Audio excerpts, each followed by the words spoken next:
সবার ছোটবেলার গল্পগুলি কি একই রকম হয়? মায়েদের গল্প, বাবার গল্প আমার খুব মনে পড়ে। ছোটবেলা আমরা মাদুর বিছিয়ে খেতে বসতাম গোল হয়ে। মা মাঝখানে পিঁড়ি পেতে বসে আমাদের খেতে দিতেন। আমরা সবাই খেতাম আর মা মুগ্ধ হয়ে তাকিয়ে থাকতেন। তিনি কখনো আমাদের সাথে খেতে বসতেন না, আমাদের শুধু খাওয়াতে ভালোবাসতেন। আমরা যেন তৃপ্তি সহকারে খাই, সেই মুহূর্তে এটাই মনে হয় তার একমাত্র কাম্য থাকত। তিনি একা খেতেন সবার শেষে। এখন মনে হয় কি খেতেন তা তো জানি না। তিনি শুধু চেয়েছেন আমরা যেন ভালো খাই, পরিতৃপ্তি নিয়ে খাই। কখনো খোঁজ নেওয়া হয়নি মা কী খেয়েছেন। সবার খাবার শেষে প্লেট বাসন গুছিয়ে রাখতেন। আমার বাবা প্রতিদিন কলা দিয়ে দুধ ভাত খেতেন। প্রতি রাতে বাবা সেই মাখানো ভাত আমাদের দুই বোনের জন্য প্লেটের দুই পাশে রেখে দিতেন ভাগ করে। এটাই ছিল আমার বাবার আদর।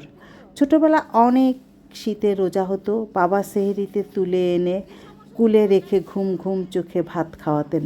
বলতেন সেহরি খেলে একটা রোজা হয়ে যায়। চোখ বন্ধ করে বাবার কোলে শুয়ে ভাতের নলা খেতে হতো। এটাও ছিল আমার বাবার আদর। প্রতিটি রোজায় আমার বাবার স্মৃতি খুব মনে পড়ে। বাবা মা আসলে কিছু চান না সন্তানের কাছে, তারা শুধু চান আমরা যেন ভালো থাকি, পৃথিবীর সব ভালো যেন আমাদের হয়।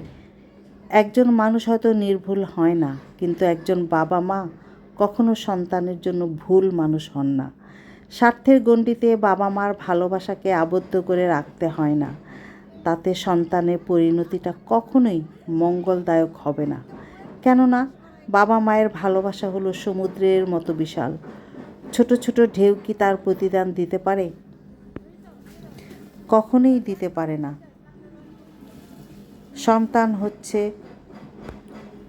বাবা মার সবচাইতে প্রিয়, আর বাবা মা হচ্ছেন সন্তানের বটবৃক্ষ।